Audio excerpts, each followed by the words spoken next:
Hello again, ladies and gentlemen. Welcome to the week 4 video for academic writing. We are continuing, as I've mentioned many times, the first half of this course is really about just learning all these valuable concepts and skills and trying to develop our understanding of academic writing, academic language, essays, and writing in general. And this week is a bit of a lesson that I include in all of my writing courses. And no matter what you're writing, these are elements that you can pay attention to. All right, and they will be helpful for you, not only in writing, but understanding written communication. So in your reading and in your editing, your ability to edit, these are helpful concepts. Okay, I'm going to call them essential elements in writing because again, you will not only want to be aware of these things in your own writing, but it is very helpful to consider them when you're analyzing, criticizing other people's writing as well. So when you are reading or when you are editing, this can be very helpful. Okay, and they will highlight and hopefully contribute to kind of a metacognition, which is understanding how you think and understanding what the thinking of thinking is. Okay, that's the point behind these concepts here. All right, so they go back in over thousands of years in talking about the use of language, specifically the written language. But they are very kind of broad concepts, and there's some disagreement about how to be successful, how to achieve these things. But this week, I just want to focus on the concepts broadly and generally. Okay, as I said, this is something that I teach in all of my writing courses because I think it's so useful, just as a way of opening up our minds to important concepts that even though the application may be different based on what we're writing, why we're writing, who we're writing it to, the essence is there. That's why I call them essential elements of writing. All right.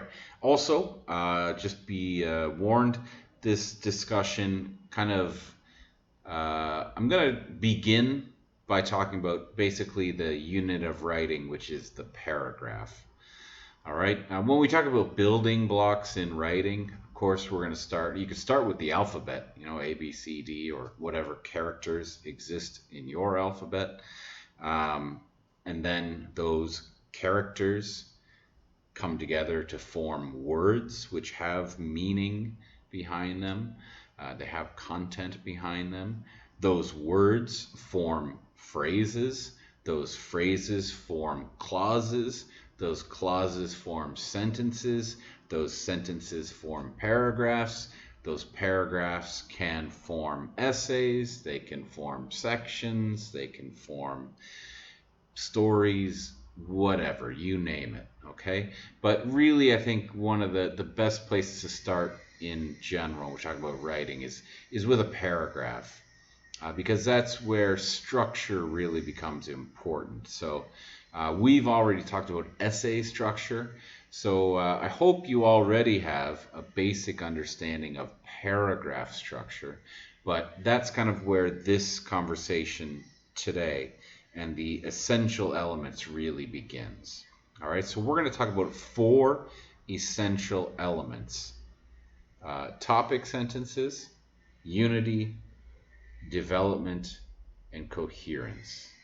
Okay, you may have heard of these concepts before. They may have been under different names or slightly different names. but you've probably discussed them before. I'm going to talk about them broadly and generally, and I'm going to talk about them basically at the beginning or within the unit of a paragraph. Okay. Now, when we talk about topic sentences, I should note too, topic sentences only apply to paragraphs. But when we discuss the concept of unity or development or coherence, okay, that can apply, lower down when we talk about phrases, clauses, or sentences, or it can be applied to larger pieces of writing, not just paragraphs, but whole sections. Okay, we can talk about the unity of your introduction, okay, or the unity of your whole essay, or we can talk about the unity of anything, any kind of writing. Okay, so unity, development, and coherence, these apply to writing universally, all kinds of writing. But topic sentences only apply to paragraphs. They're specific to paragraphs in their function and their existence. All right, I'll talk about that more as soon as I get to topic sentences. But I just wanted to prepare us for our discussion. All right, so make sure you have your notes, as always, with you. Listen to the lecture, make your own notes. Of course, if you have any questions or notes, to write them down on the note or in a separate book, and ask me about them if there's any kind of confusion or concern or a debate that you would like to have. Again, this is a broad discussion. Perhaps you've heard of these concepts before. Perhaps you have different ideas about these concepts. So if there is any issue you'd like to further discuss, I would like to discuss it with you. All right. Also, this again is fairly general. There is an exercise here that's a little bit more specific to apply your knowledge, specifically of coherence. But that's something I want to, in the next lecture, we're going to try and apply this knowledge a little bit more practically as well. Okay, but this week, fairly general, fairly abstract. All right, so essential elements of writing. Okay, again, within paragraphs, but also these three of these concepts can be applied universally. So effective writing, which we're trying to accomplish in this class for academic writing, can be broken down into the following components, these essential elements: the topic sentence, unity, adequate development or just development, and coherence. So we'll discuss these as they pertain to paragraphs. However, other than topic sentences, they do apply to writing universally. So these concepts are not only ways to think about communicating in writing, but they're also ways to really read and analyze other people's writing, and also to edit and improve our writing and other people's writing. And we can use these vocabulary words, these concepts, as a way to communicate and hopefully better understand and therefore succeed with our writing in the future. All right, the first one I'd like to discuss is the topic sentence. As I said and have emphasized, it only pertains to paragraphs. So don't confuse a topic sentence with a thesis. A thesis is the main idea of an essay. It controls the whole essay. You might confuse it with a topic sentence, because a topic sentence is a little bit similar in that it helps to kind of control a paragraph, but it's not as strong. And obviously a topic sentence doesn't talk about a whole essay. It only introduces the main idea of a paragraph. Okay, that is the job of a topic sentence. All right, so if anybody ever asks you what is a topic sentence, you would say it is a sentence in a paragraph that states the main idea of that paragraph. Now, I want to give you some advice on how to correctly use topic sentences, but it is largely advice. It's not a rule. Nothing that I'm going to say now or later in this discussion should be taken as the golden rule from the gods, okay? Writing is an art, not a science, but I am going to give you the best advice as I know it, as was taught by me, and as how I think it should be applied, although not always. Depends on what you're writing, why you're writing, who you're writing to. Okay, so topic sentences. They state the main idea of a paragraph. But in conceiving and coming up with a topic sentence, you have to think about scope. All right, scope means the boundaries or limits. So if you think about what a paragraph is, it is a group of sentences about one idea or two closely related ideas. All right, so a topic sentence is one that introduces that idea. But you have to think about what can you accomplish in a paragraph. All right, most paragraphs, they can be short or long. Most general paragraphs are around 10, 12, maybe up to 15, maybe around 6 sentences, but around usually 10 to 12 sentences. Okay, if it's too long, it can get a little bit boring and difficult to control. If it's too short, it might not be well developed. All right, so in this course, in your essays, I think most of you for your paragraphs should be looking at paragraphs of around 10 to 12 sentences. Again, that's just advice, not a law. Now, within 10 to 12 sentences, how much can you develop your topic? All right, think about that. Now, when you write your topic sentence to state what that main idea is, you really want to try and cover the boundaries, the limits of what you will develop. So that's what the topic sentence can help to do in controlling a paragraph. All right, it kind of gives the scope, the limits, the boundaries. For example, if the contents of your paragraph are water, the topic sentence is the cup. It shows you the kind of the holder, the limitations, the boundaries for which to put your ideas in. And that can be helpful if you write a clear topic sentence for your reader. Delicious water. All right, now when you write this, keeping in mind the scope of your paragraph, the topic sentence cannot be too general, nor can it be too specific. Okay, you want to try and find the middle ground here. All right, it's relative though. It depends on what your topic is and how you're going to develop it.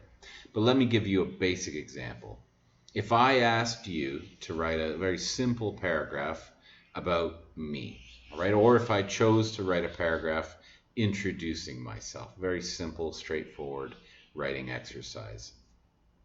I could say, all right, how am I going to start this paragraph with a topic sentence? All right, say, this paragraph is about Alistair, right? Or Alistair is a man. It's a little bit too general, is it not? It's not interesting, really. And so what?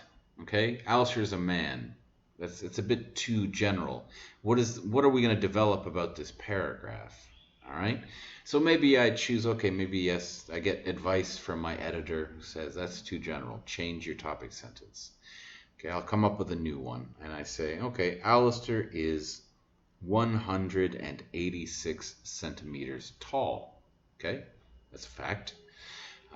But that as a topic sentence for a paragraph, keeping in mind what a paragraph is, that is too specific. All right. what am I going to use to develop this paragraph? Am I going to talk about how tall Alistair is?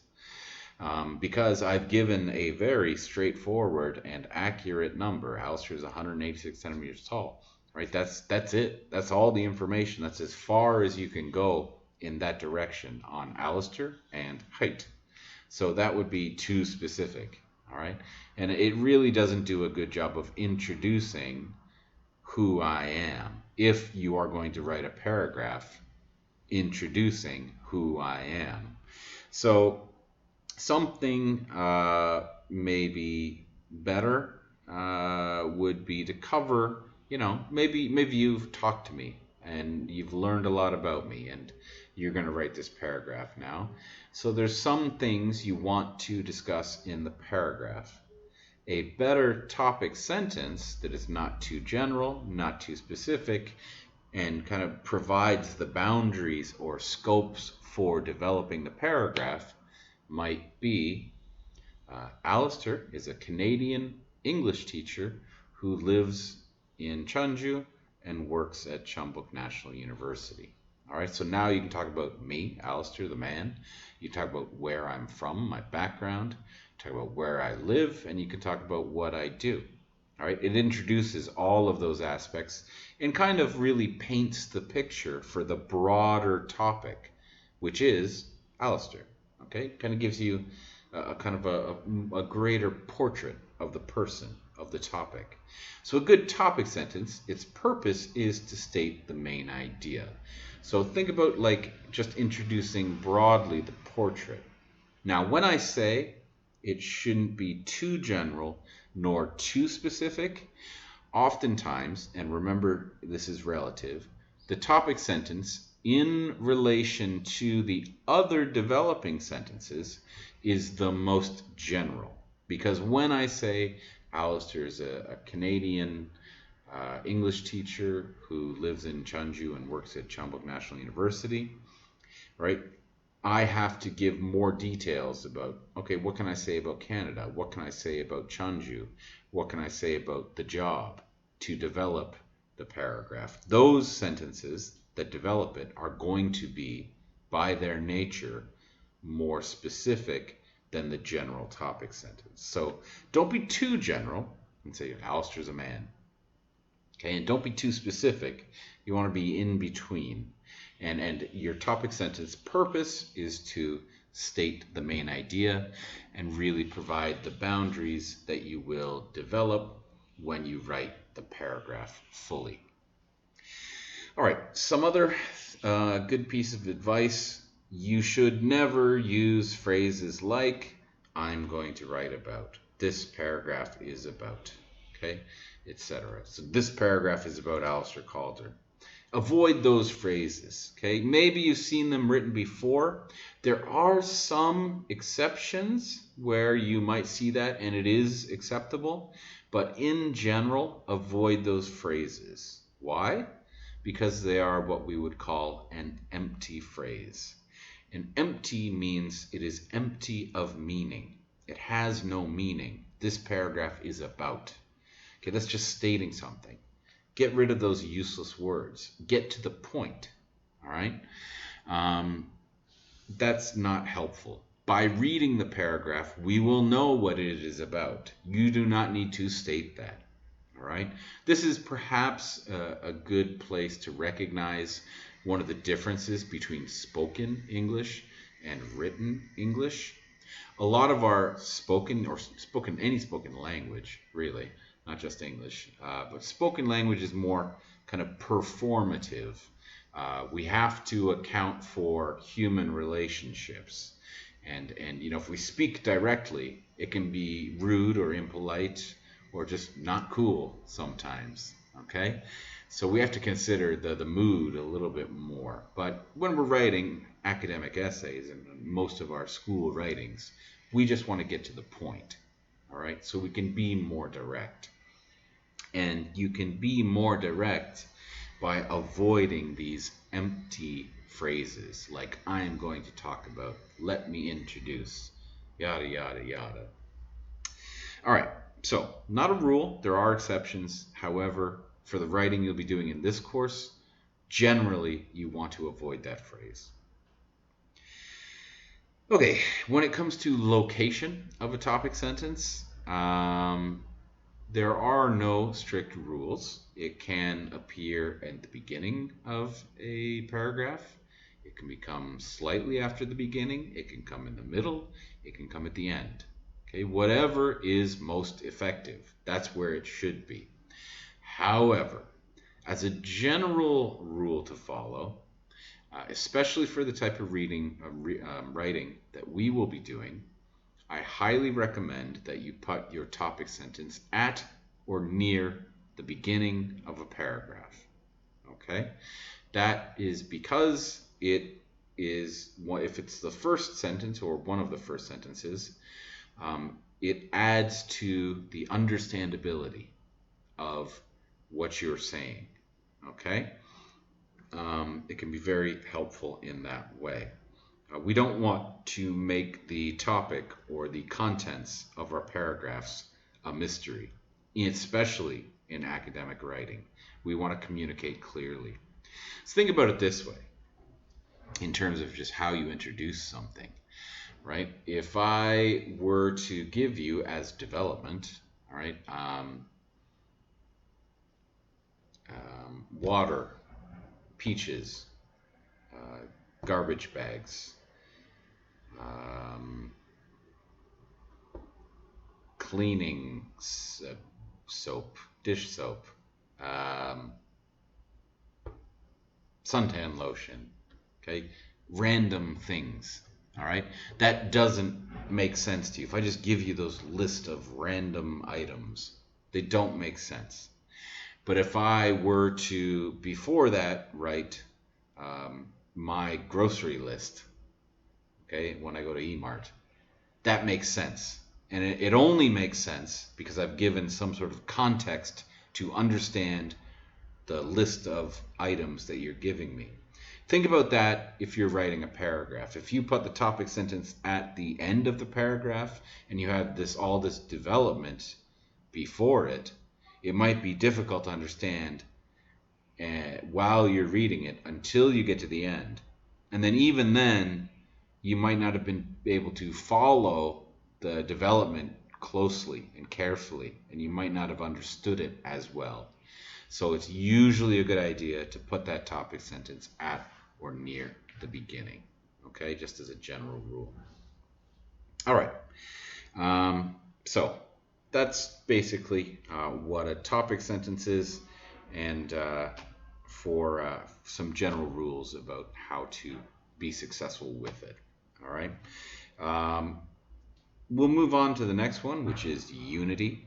But I also want to remind you here, again, topic sentences only talk about paragraphs. When we talk about unity, unity applies to all matters of writing. All right. And these concepts, too, as we'll discuss, some of them can overlap and influence each other, or can be used to influence each other as well, to help each other. Like I said, a good topic sentence can really help coherence, understandability. In the same way, we can also contribute to the unity of a paragraph or the unity of writing with a good topic sentence. All right. So, unity as our next essential element is the concept of oneness. Oneness. When we think about the universe, the one place. All right. It's a very old concept that even the ancient Greek philosophers were talking about. Now, if we just go back to talk about paragraphs, the idea of oneness, it can be helped by a good topic sentence. All right? Having an effective topic sentence, which establishes the boundary or scope of a paragraph, keeps you on focus. All right? So that contributes to the unity of a paragraph. And before I talk a little bit more about unity, let me tell you why. All right. For example, if you start your paragraph with a good topic sentence, perhaps, right? Alistair is a Canadian English teacher who lives in Chunju and works at Chambok National University. Okay. Sentence number one. We've established kind of the topic, we've introduced the topic and aspects that we can develop, right? Alistair has been living and working in Chanju since 2004, sentence 2, all right? In 2004, when Alistair first got here, he met many good friends, such as his friend Colin. His friend Colin is from Victoria, British Columbia. Victoria, British Columbia is a wealthy town on the west coast of Canada that has a famous history established to it. All right, so think about how that paragraph develops. We start with Alistair being an English teacher in Chanju, and now we're over here talking about the town of Victoria, British Columbia. All right, now if you just look from one sentence to the next sentence, they do connect, they make sense, you can follow the logic. But if we were to control that, try to keep that as one paragraph, that paragraph has no unity, okay? It's talking about way too many different things. There's no direction to it, all right? So that helps to kind of really pay attention to the idea of unity, oneness. All right, so good topic sentence we can use as a kind of a way to test unity. If you read your topic sentence and compare it to all the other sentences in your paragraph, that is a good way to find out if you have unity. All right, it's a good test there. So when we talk about unity, it's a very simple concept. Which means oneness. Okay, so when you talk about one paragraph, one idea, all right? Or if you want to talk about unity, think about, for your essay, think about your thesis. Your thesis is there to control it. So you can look at your thesis and compare all of your body paragraphs. Is there a strong, relevant connection, a logical connection to all these ideas? That is a good way to test for unity. Test your thesis against all of your supporting ideas there as well. So a good paragraph should have good, clear direction, and a topic sentence helps that. An essay should have a good, clear direction too, and your thesis is going to help that. All right.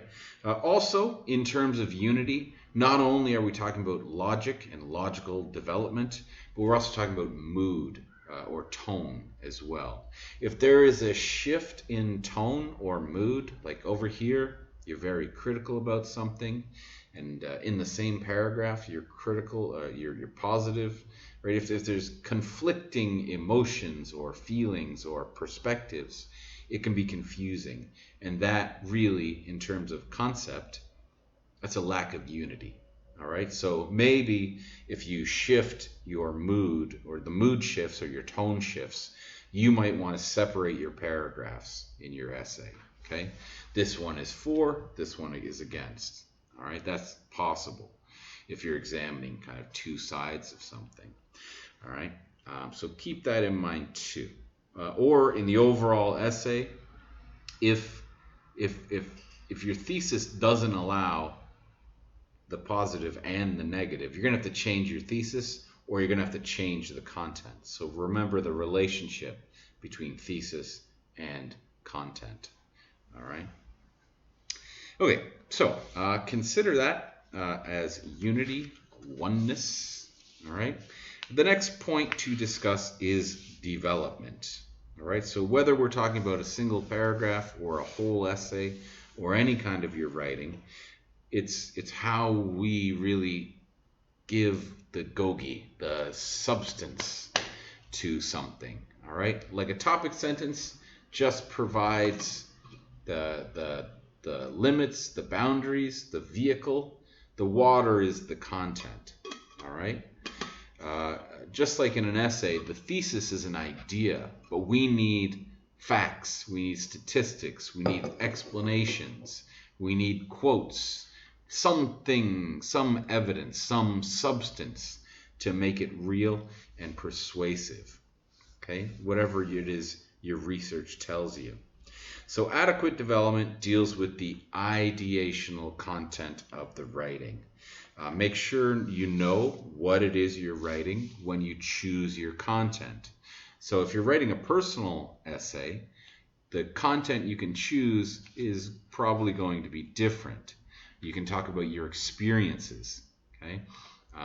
Your perspective, your biased perspective. But if you're writing academic, that needs to be objective, and the data needs to be objective. All right, we can't just say I think so because I like to, or I don't like to, or in my personal experience, my anecdotal experience. Okay, that's not worthwhile. Why should we trust just one person's belief in that case? Usually that's not acceptable for that kind of writing. So consider that in this class we are writing academic writing, and we need to provide that intellectual honesty and sincerity and objective perspective. All right, so when you're thinking about that too, how are you going to judge what's best? Okay, you want to think about basically two keywords: quality and quantity. So if you're researching a topic, I don't know what you're writing about. Maybe you're writing about Korean population demographics, okay, human geography in a sense. If you're using data from 1920 to talk about an issue in 2021, it's probably not the best data to use.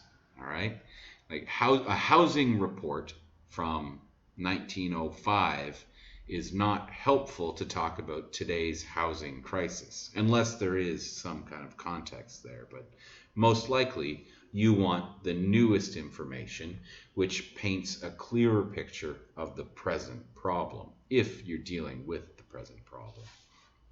So find the best quality of information that you can. All right. Also, when it comes to information and development, think about the quantity, right? How much information is enough? How much is too much? So if you're writing body paragraphs, like I said, a paragraph should only be so long, okay? Otherwise it might get too boring, or it might be difficult to remember all of the information you have. So be careful how you organize your information into paragraphs or into sections. And also think about if you're developing your thesis and you have three main points that support your thesis. This one has so much supporting material. This one only has this much. This one only has this much. That's not a well-balanced essay. So your development might be unbalanced, okay? Then you'd want to rethink how you organize your writing. Okay, and therefore you might have to change your thesis, or you might have to change your content. You might have to go and research and find better, more content as well. All right, but whether you're writing a paragraph or whether you're writing a whole essay, you want to make sure that you fully and appropriately develop the idea that's stated in your thesis or in your unique little paragraphs of the body as well. Okay, now again, different ways to develop depending on what you're writing, why you're writing, who you're writing to. Remember, in this class you are writing persuasive academic essays. So think about what that means in terms of structure and language and development. So are you going to use examples? Are you going to cite data? Those are probably good choices. Okay, in a personal essay, you might use anecdotes, but most likely in an academic essay, you will not use anecdotes. You might use testimony. Okay, that's witness statement. More likely, you will use authority, which is witness statement from an expert. Okay, so if you want to quote somebody on a topic, let's say your topic is, I don't know, some sort of policy on housing. Let's stick with that one. housing policy in Chunju. You can ask me, I have an opinion, or you can ask the government minister or some sort of group that's or expert who actually does this for a career and has a lot of knowledge.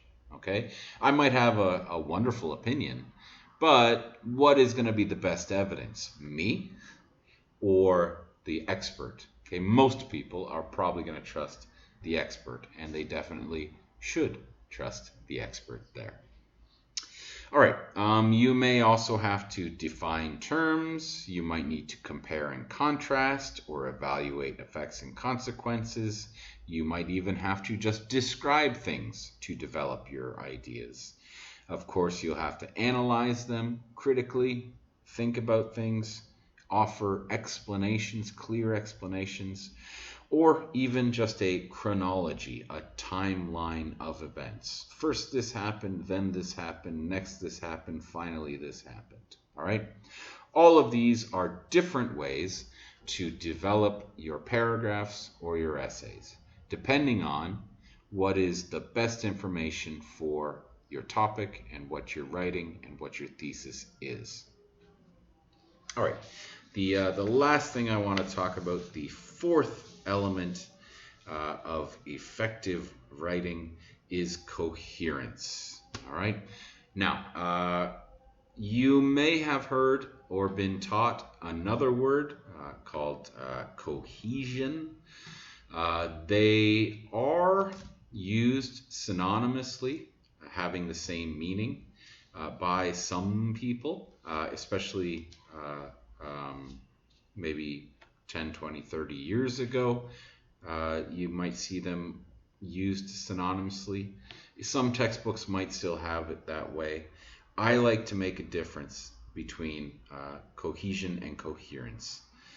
So when I talk about coherence, I'm talking about the overall understandability. When somebody reads your writing, how well can it be understood?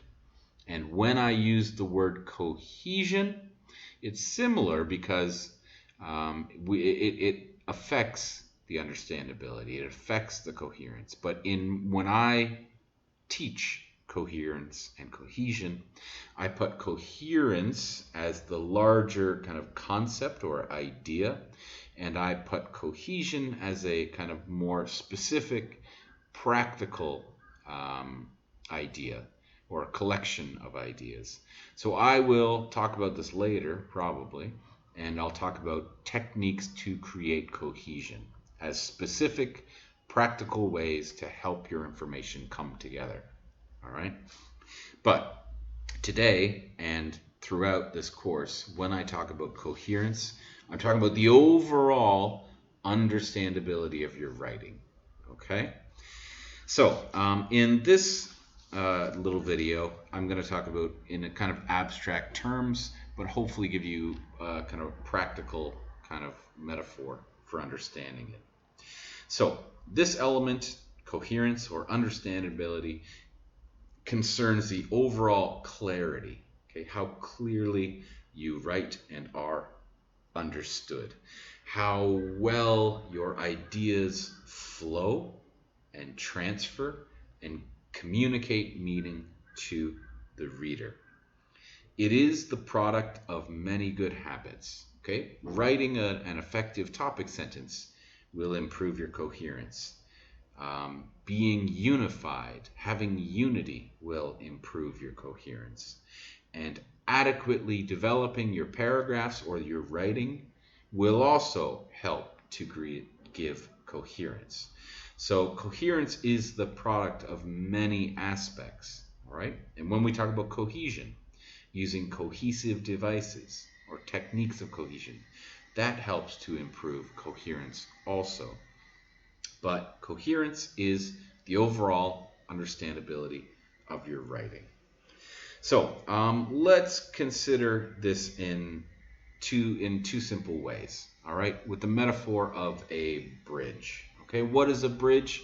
It is something that connects, right? A bridge connects maybe two pieces of land over a river, over water, or over a valley. Who knows? But that's a bridge, okay? So let's think about the idea of a logical bridge and a verbal bridge.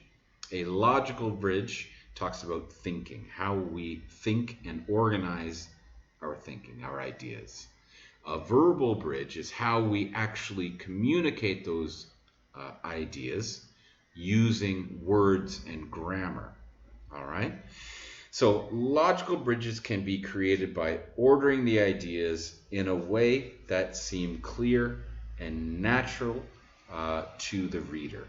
But again, always think about who your reader is. Okay? For example, if I'm writing an essay and my audience is fellow English teachers, okay, I can assume that they have similar knowledge that I do. So I don't have to explain a lot of concepts in small detail. However, if I'm writing about the exact same topic, but I'm writing it to publish in a newspaper, and the newspaper is read by everybody in the public, I have to change the way I communicate. I might have to slow down and explain this concept and this concept and this concept. Right? So that's going to affect how I organize my ideas and my writing. And it's also going to affect my verbal bridges. All right? If I'm writing the same topic to my teacher friends, they already know the vocabulary. They have those definitions. So I don't have to use easier words. I can use what's called jargon, okay, which is specific vocabulary for that topic. All right? So I can use that academic language if I'm talking about the academic field of teaching to other teachers. But I would have to use other kinds of forms of words with the broad public if I'm writing in a newspaper. Again, same topic, just a different way of talking to people. All right? And that's just simple vocabulary. All right? But there are other ways to think about verbal bridges too. All right? Think about simple things like conjunctions, right? Conjunctions, for, and, nor, but, or, so, yet. Okay, words that connect. Those are verbal bridges. If we use words also, certain adverbs, such as however, therefore, okay, those words have meaning, which help to create relationships between ideas. And that can be important, all right? So how I choose to write is really going to be affected by how I think about not only my logic, but the words I choose to construct my sentences and how I actually construct the sentences too, sentence structure. All right, let me give you an example of logical bridges, okay? Some ideas are inherently logical. If I were just to say A, B, C, D, you're probably thinking E, F, G, okay? There's an inherent logic to those ideas. If I go 1, 2, 3, 4, 5, 6, okay? But if I say zebra, beaver, mirror, cup, what's next? I don't know either. Those are random thoughts. There's no logic there, okay? In that case, I'm going to need to rethink how I connect my ideas and explain them, all right? I'm going to need further explanation. I'm probably going to have to use words like however and therefore and slow down and explain using my words rather than my logic, okay? So that's kind of the difference between logic and verbal bridges. But both of them are important to creating understandability, coherence in your writing, okay? Now, what one should you worry about first or more? I would recommend that you think about logical bridges first, okay? And then if your logical bridge is not strong enough, you can add verbal bridges. You can change the structure of your sentences. You can add conjunctions and adverbs to help make the relationship stronger. All right. I like to think about it in an analogy this way.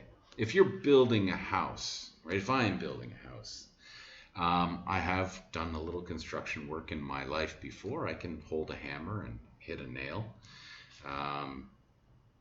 So when I build a house, I don't have a lot of knowledge about it, but my goal is to build a house. Okay? And as a metaphor here, the house is your essay. You're trying to communicate an idea. Okay? If I'm building a house, the goal is to build a house, which is there to be my shelter, be my home. So my goal is that home doesn't fall down and kill me. All right? I want a strong structure that will protect me from bad weather and wild animals or bad people. So when I think of it, that's my goal. Okay? Build this house so it can protect me. I am not an architect. I am not an engineer, and I am not a professional builder. So I'm going to do my best. I know how to make a structure, but I'm going to use a lot of wood and nails and screws because my goal is to make something strong that will protect me, right? But with my lack of knowledge, I'm going to overuse a lot of wood and steel and screws and too many materials. And because of that, it's also probably going to be pretty ugly, all right? But I'm making it strong by using all those extra materials, all right? Now, when we think about logical bridges, consider that design, all right? And why do we want to think about that first? Because if I were to build my home, but first I'm going to go to an architect and I'm going to get a design, and then I'm going to hire a professional builder, right? We will know that a good architect and engineer, they know how to angle things, and they can use less material, all right, and just make things sit and balance, and the house will be stronger. We will use less materials, and it will be prettier as well than if I were to just build it myself. All right, and that's the result of having good, solid reason, logic behind it. All right. So the point of this metaphor, if you want, this long analogy, is we want to think about logical bridges first. Think critically and carefully before you write. Have a plan. Be organized before you put all of your ideas down. Okay, that is most important.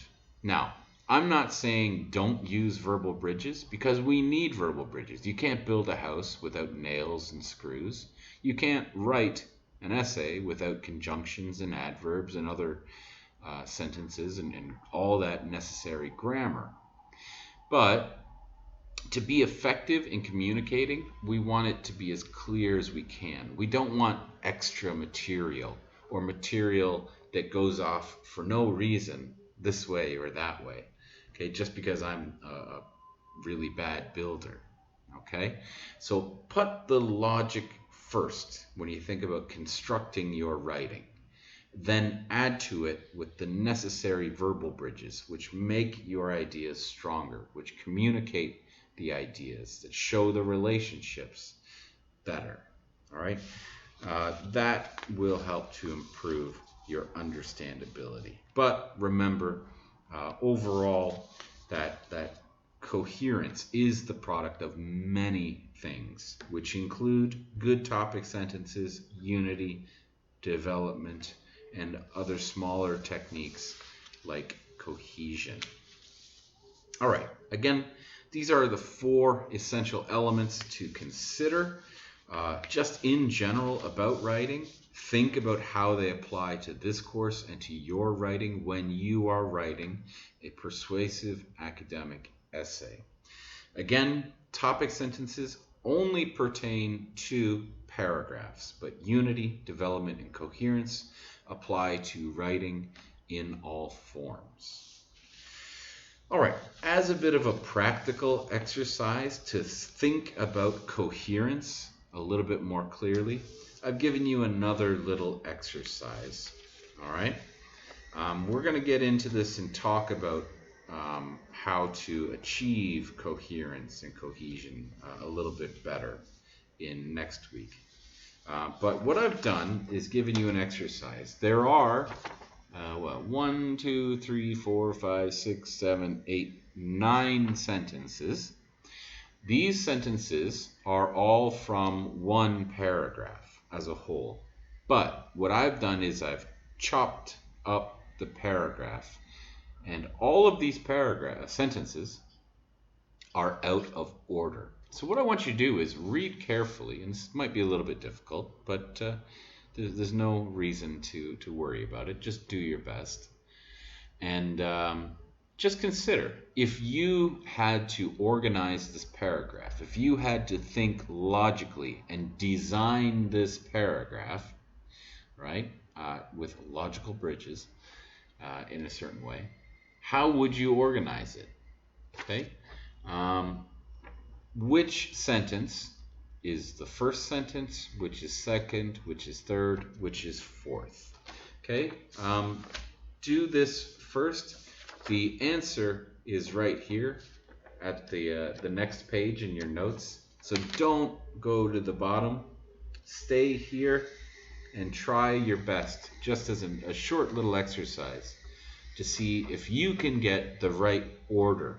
Okay, which is the first sentence, which is the second sentence, all the way through. 1, 2, 3, 4, 5, 6, 7, 8, 9. Figure out the proper order, and then you can see here if you got it correctly. If you were thinking in the same way that this author is thinking as well. Do you have the same logical ideas?